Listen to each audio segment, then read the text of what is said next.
out and sharing my screen. And do you folks want to look at questions on homework and activities first? Or did you want to finish the little bit of notes we have left? I'll leave it up to your preference.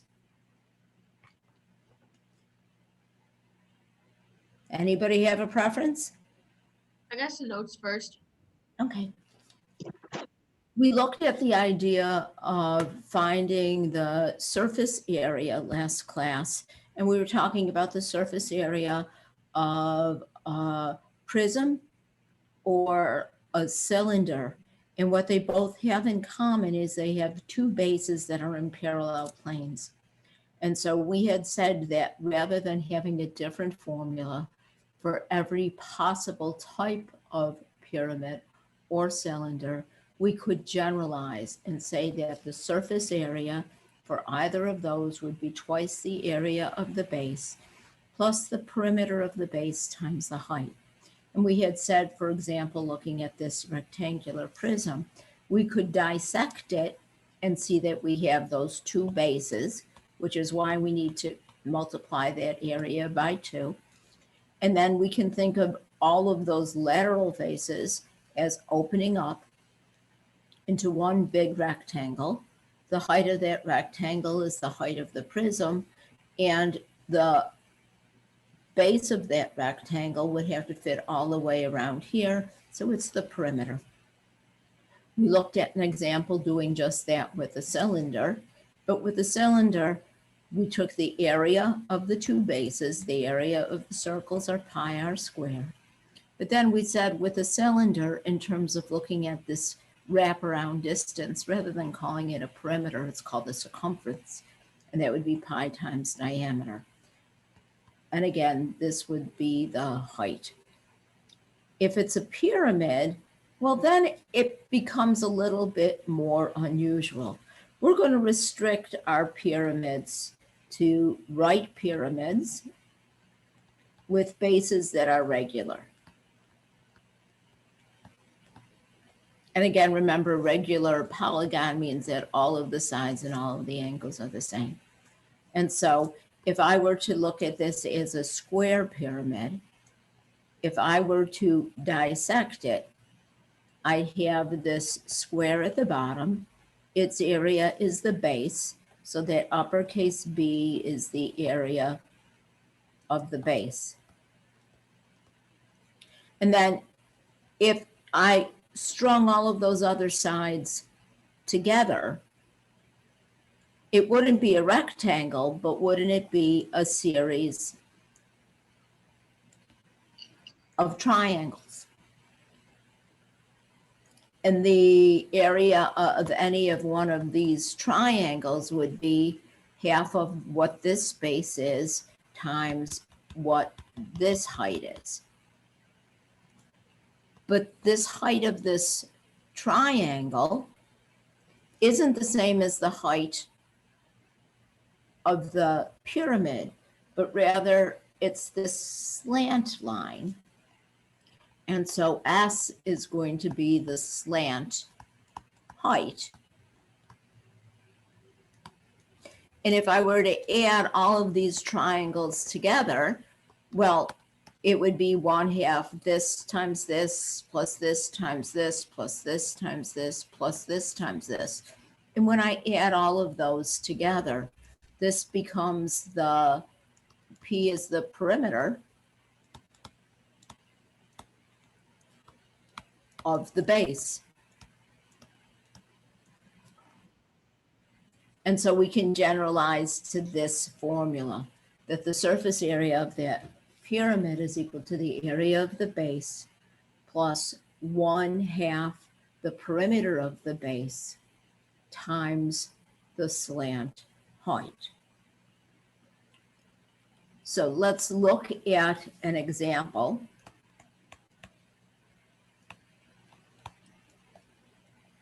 In this example, I'm going to have a square pyramid.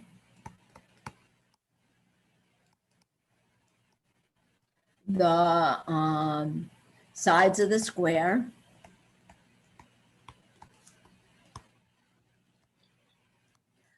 are each, let's say, 10 inches.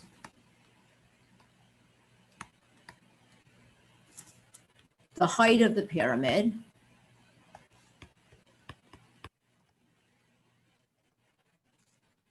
is 12 inches. We want to find its surface area.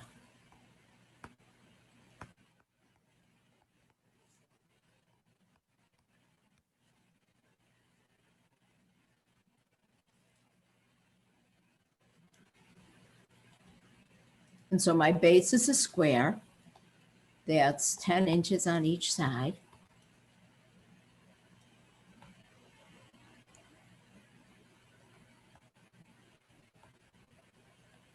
It's right. And the height of the pyramid is 12 inches. And we want to find the surface area. And let's go through using that. It's the area of the base plus 1/2 the perimeter of the base times the slant height.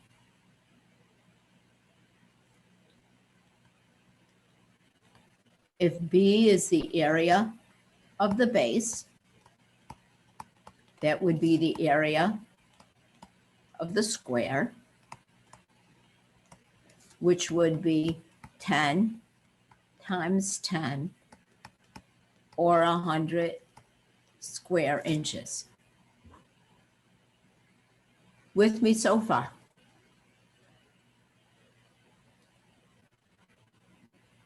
The perimeter, P, the perimeter of the base,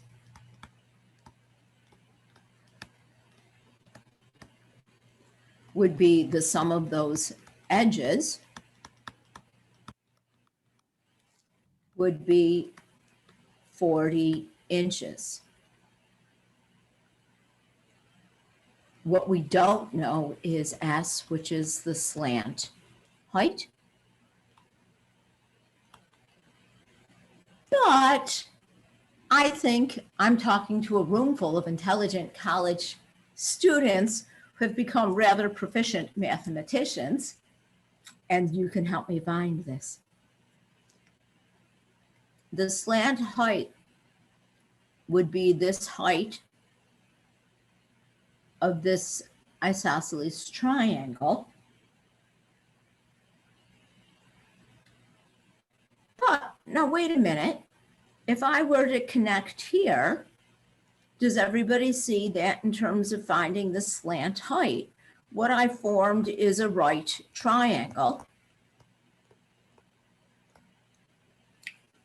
In that right triangle, I can use my Pythagorean theorem, and I think we looked at a couple that looked like this with the Pythagorean theorem last class.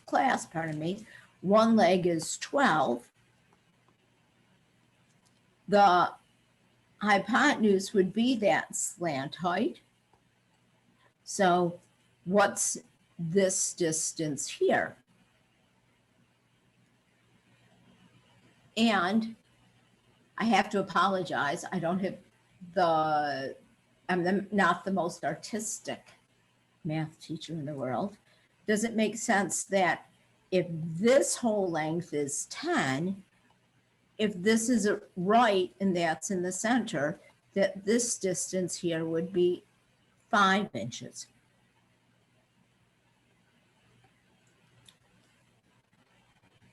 And so then we could use our Pythagorean theorem.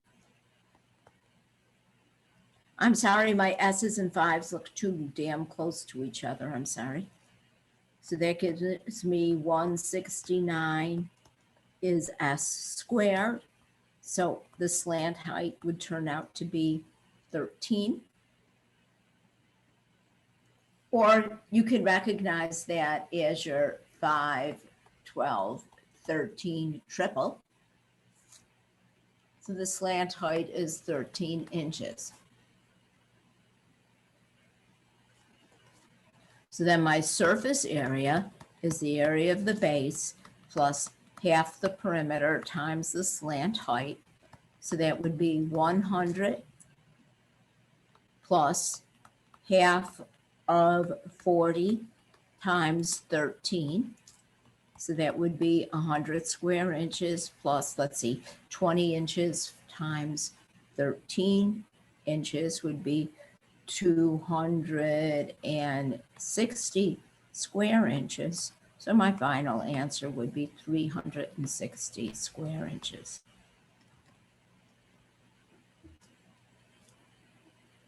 Does that make sense, folks? I think there are only one or two of these in the homework. And in the activity, which we'll look at before the end of the day today, when you're finding that surface area, you don't necessarily have to use these formulas. You can look at the area of all of the faces on those nets to get it. Is this okay though, folks? Mm-hmm. All right, then if I look at a cone surface area is a little bit different. It would be 1/2 of pi r squared, which is the base, plus pi r would be like the perimeter, but it's the circumference times the slant height.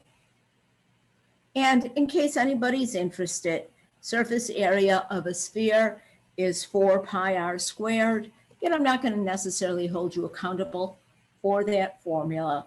Just thought, let's throw it in there because it fits and it's interesting. So now, similar figures. I think we've talked a little bit about similar figures before. They have the same shape,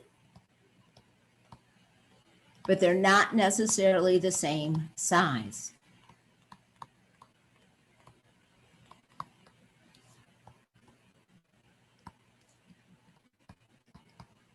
But the sides are proportional.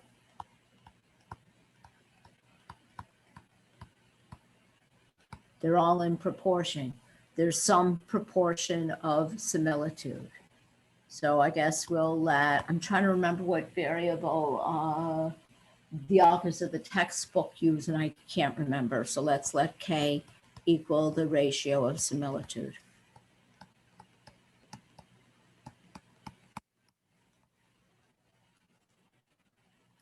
And what we're going to look at is what happens to that ratio of similitude when we go from 1 dimension to 2 dimensions to 3 dimensions and so on.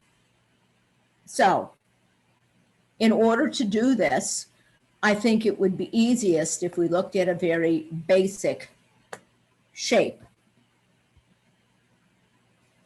So let's say I have a cube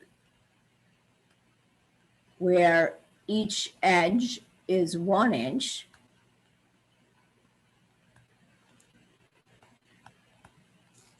And a cube where each edge, and of course my drawings are running into each other, I apologize, is 2 inches. If I ask for the ratio of similitude, well, first of all, before I talk about the ratio of similitude, let's clarify. Is everybody all right? These two figures would be similar. They have the same shape. All the sides are proportionate. And the ratio would be that 1 inch to 4 inches. I'm sorry, where did I get 4 from? Take that back, 1 inch to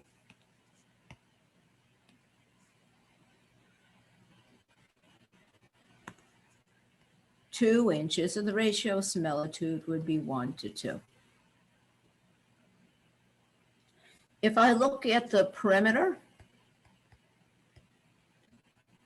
of one face,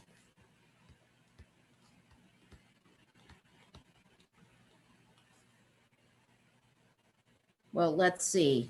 In the smaller one, that would be 1 plus 1 plus 1 plus 1, or 4 inches.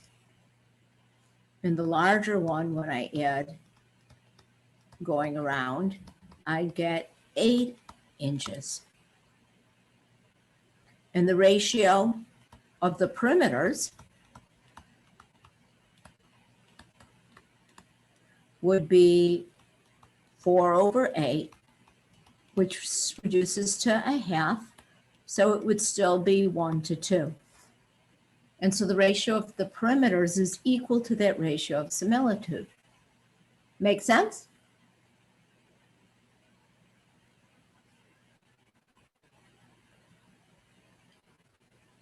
Instead, if I look at the surface areas of each,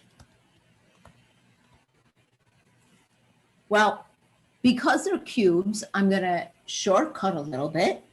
For each face, this cube would have an area of 1 times 1, or 1 square inches. And there's 6 faces.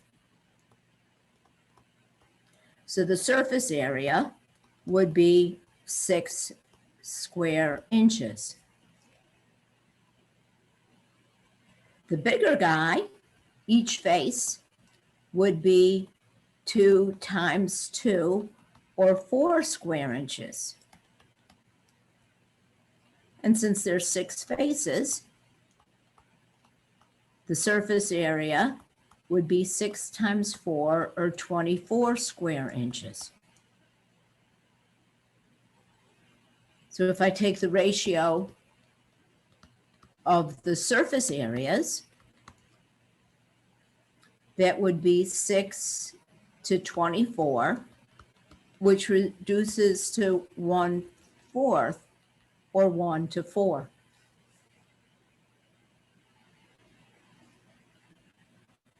And this is kind of like what happened when we were looking at our conversion factors for area. Do you see that here? The ratio of the surface areas, or area in general, is the ratio of similitude squared. I have to square the ratio when I go to area.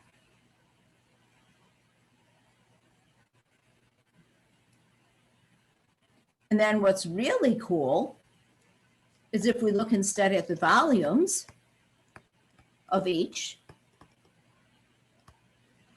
because they're cubes, we could use that the volume is equal to the area of the base times the height, which would be length times width times height, which in the smaller one, each of those would be 1. So that's 1 cubic inch. In the larger one, that would be 2 times 2 times 2, or 8 cubic inches. And if I look at the ratio of the volumes, that would be 1:8. And if I go back and compare that to the ratio of similitude, do you see that the ratio of the volumes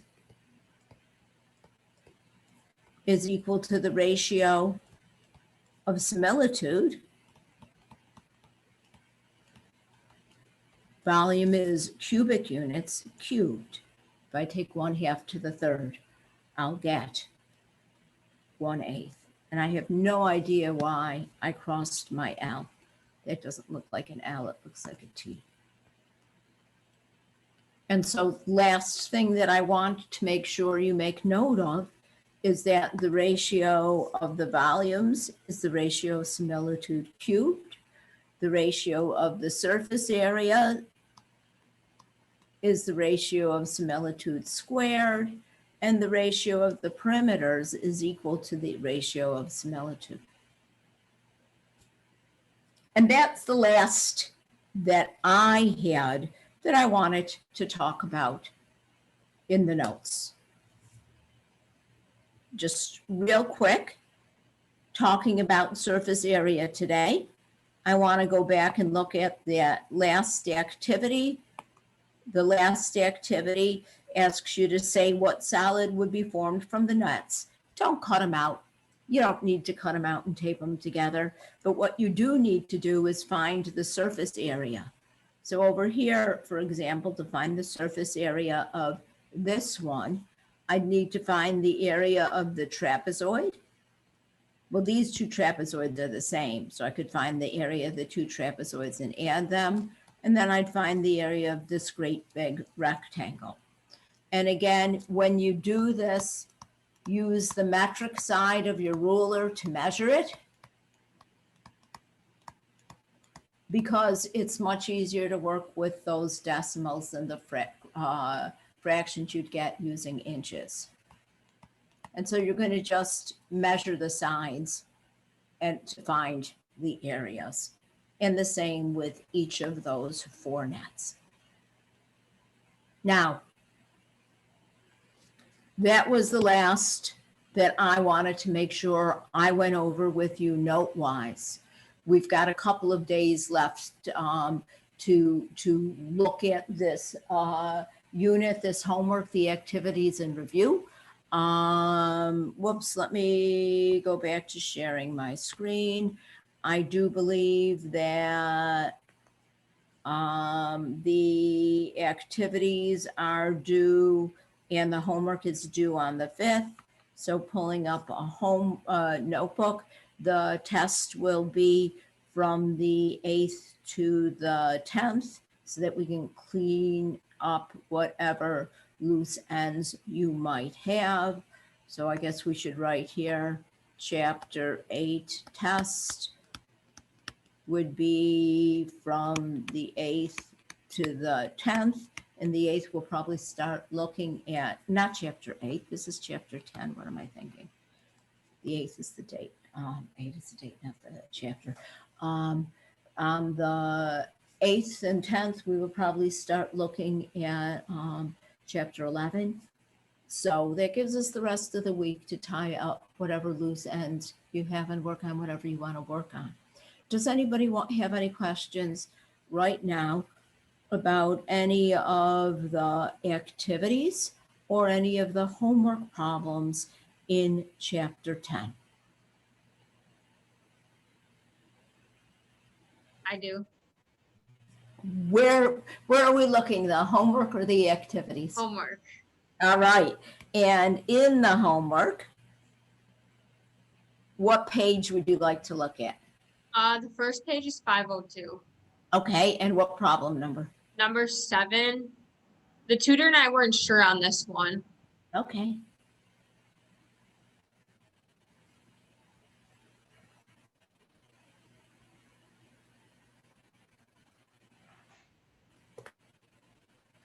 It says that a football field is 120 yards long, including the end zones, and 160 feet wide.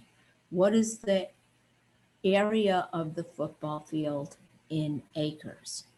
Well, in order to find that area in acres, I'm going to go back a little bit in the textbook and look at when we were talking about area. And looking back in area, do you remember that? Oops, did I go back too far? I might have. No, I didn't.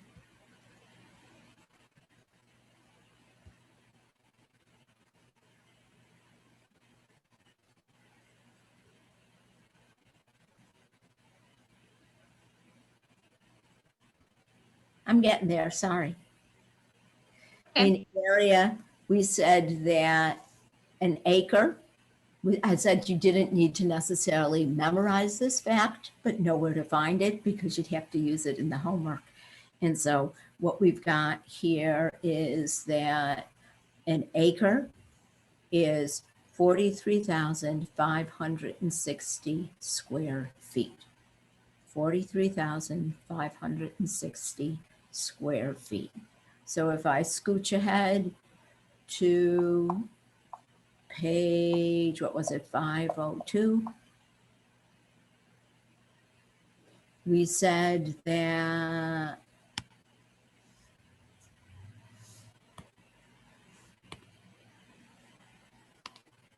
this is what I was trying to hit. 1 acre is 43,500. Now I've forgotten it already. Was it 80 or 70 square feet? 60. 60. 60 square feet.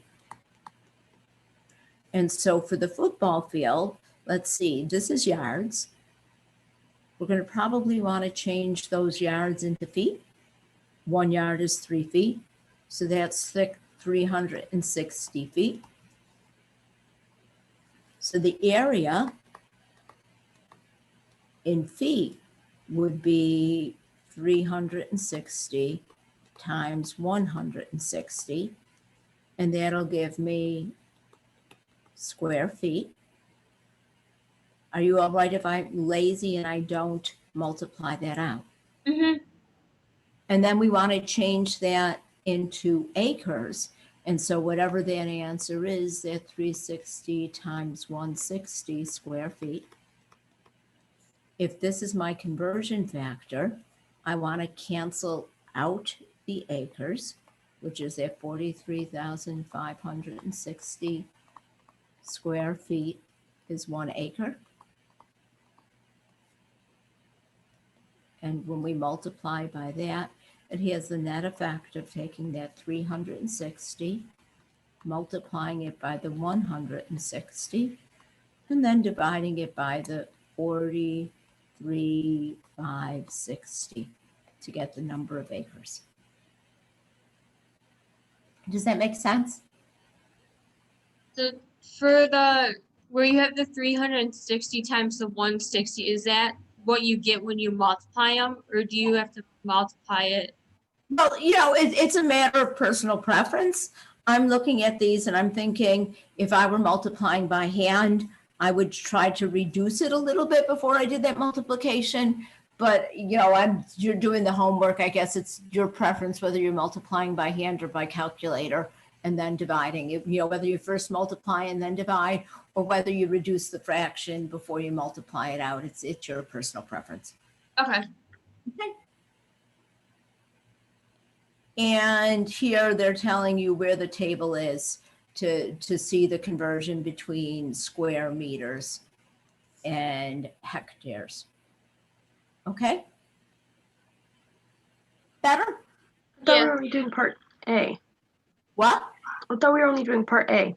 I'm only doing part A. I have to apologize. I don't have the notes open in front of me, and I couldn't remember.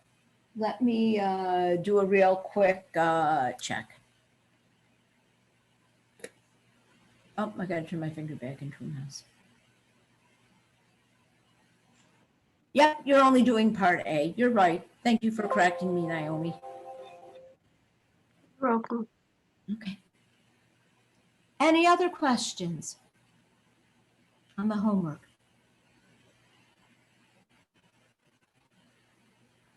I'm looking. Okay.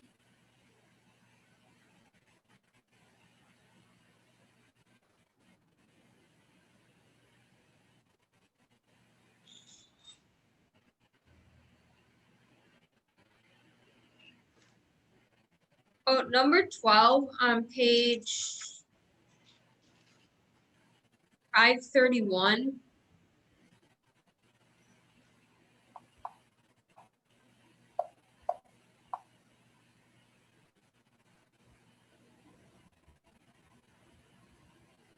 Oh, I love this question. Did I tell you guys I like this one a lot?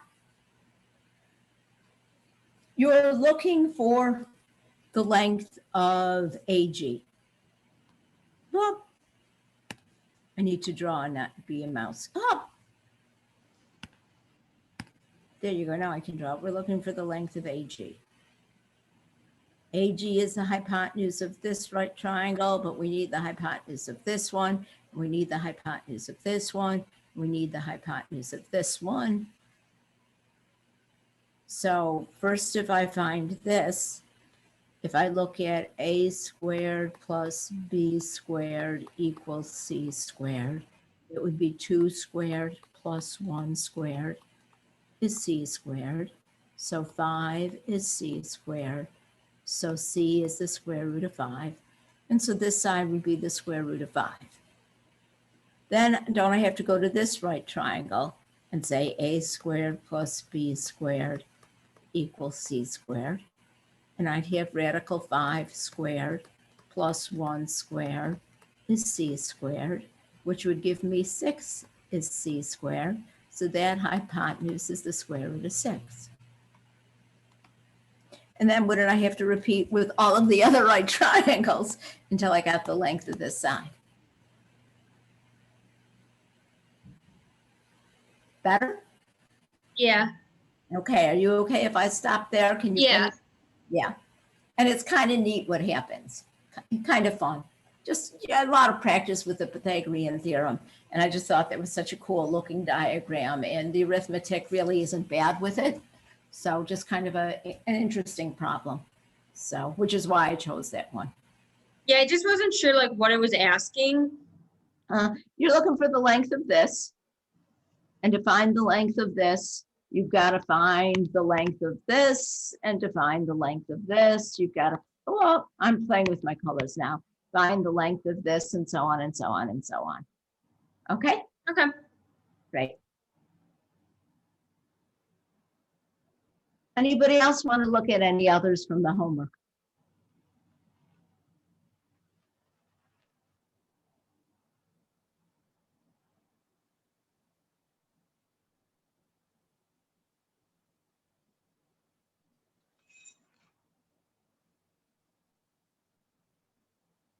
Not hearing anything.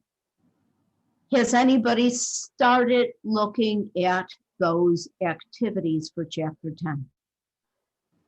Yes. Yes. On Wednesday, do we want to do like we're doing right now, looking at whatever questions you have on any of the homework problems or activities?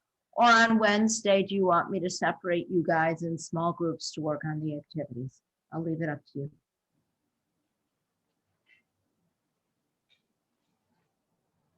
I like small groups. Okay. All right, so then Wednesday we'll, do a small group activity type of day. And I'll just kind of, check in on you periodically. But we've got a lot of time left today. Did anybody want to look at any of those activities or any more of the homework? Can we look at activity number 7? Sure. I'm confused on how to do it. Okay, activity 7 was, well, that's 9. Okay, activity 7, what you're doing is you're taking a sheet of graph paper and you're cutting it up into squares. You'll have one square that's 3 inches on each side.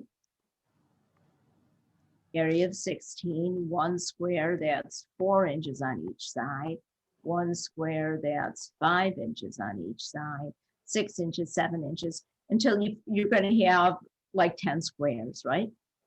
Mm-hmm. And then, for example, over here, filling in this first table, they're saying, okay, well, if I had that square that was 64, that would be 8 on this side. The small square is 9. It would be 3 on this side.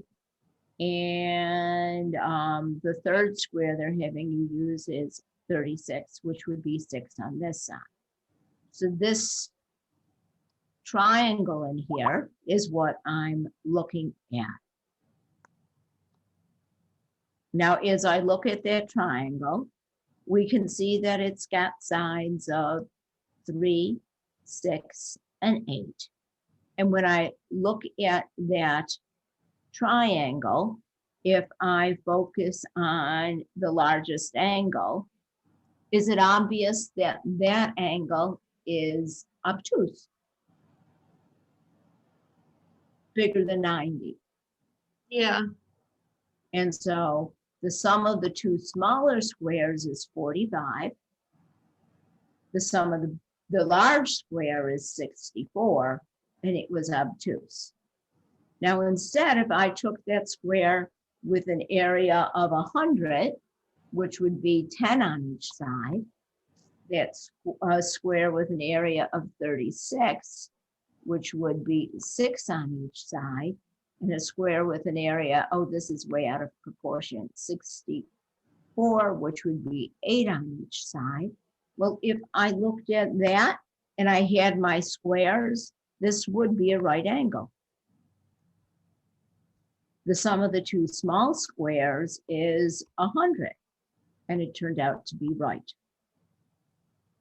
Okay. So you're just basically like cutting them out and then just like angling them with each other to see what it makes. Yeah, and you're going to look and see, you know, you want to hit, excuse me, the corners meet right there to see what type of triangle you get, whether it's obtuse, right, or acute.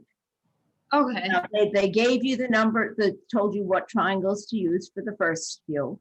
And then after that, you know, they're telling you these would be your largest, but you can fill in with whatever sides you can get to make a triangle.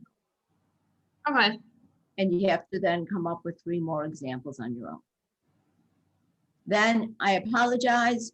Page 5 is, I don't know how that got copied in there. When I was scanning these into my thumb drive years ago, I went overboard on the scanning. When you fill in this second table, you're actually using the values from your first table.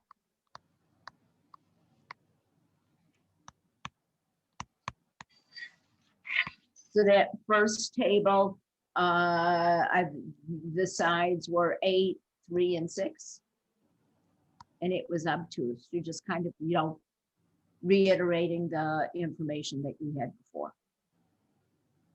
And when you generalize, hopefully you get something that might remind you of a theorem that we named, but also we'll find out that if it's always larger, it's a particular type of triangle. If it's always smaller, it's a different one. And in terms of, in my mind, this looked like it would be an interesting way of using that idea. Does a squared plus b squared equal c squared? Or is a squared plus b squared bigger than c squared? Or is a squared plus b squared smaller than c squared? Kind of like a hands-on way of getting children to look at that Pythagorean theorem. All right, it just, you know, it looked like it was a cool manipulative approach to that. So, okay, better? Yeah. All right. Anything else that anybody wants clarified today?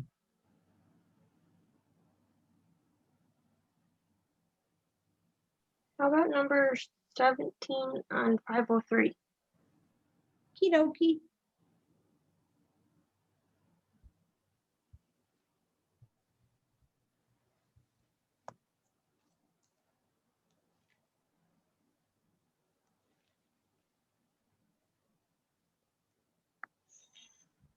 Yeah, every once in a while, the touch screen and I are not friends. I apologize. I'm not just staring at the screen, I'm hitting it as hard as I can in order to, okay, and over here, you've got, which number was it, 10?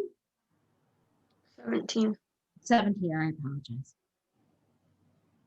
In Atlanta, if the temperature is 68 degrees Fahrenheit, what's the temperature in Celsius? Well, I do believe that there is a relationship between the temperature Fahrenheit and the temperature Celsius. And I think it says something like the Celsius, oh, we don't want that yellow. The Celsius temperature is equal to the Fahrenheit temperature minus 32 multiplied by 5 minus. And so we can use this to change the Fahrenheit into Celsius. Instead, if we were going in the other direction, we would get that the Fahrenheit is equal to 9/5 of the Celsius plus 32. And so you're asked to convert from one to the other. I do believe we've had homework problems that have asked us to come up with that formula and deal with that formula. And I do believe that formula appears elsewhere in the homework. And then, would you let your students go outside if the temperature were 0? No. It's a trick question though, because what if it's 0 degrees Celsius? Who said that? Me.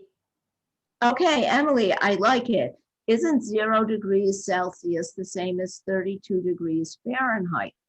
And in some place like Buffalo, aren't you comfortable sending children outside if it's 32 degrees out to play in the snow? But if it's 0 degrees Fahrenheit, then it's negative Celsius. I don't remember the number offhand. And then it would be too cold. So it's a trick question. Do you mean 0 degrees Celsius or 0 degrees Fahrenheit? And also, I guess it depends on where you are.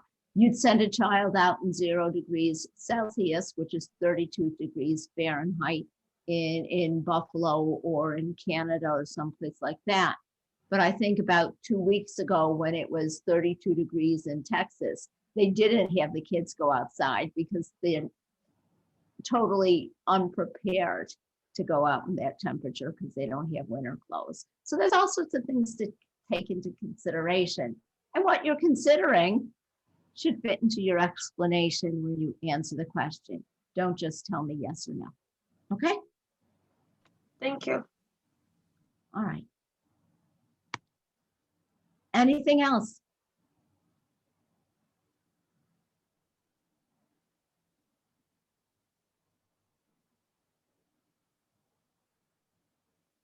If not, should we call it a class? Or should I sit here in the next 5 minutes and you guys can work on things, and if you have questions, speak up.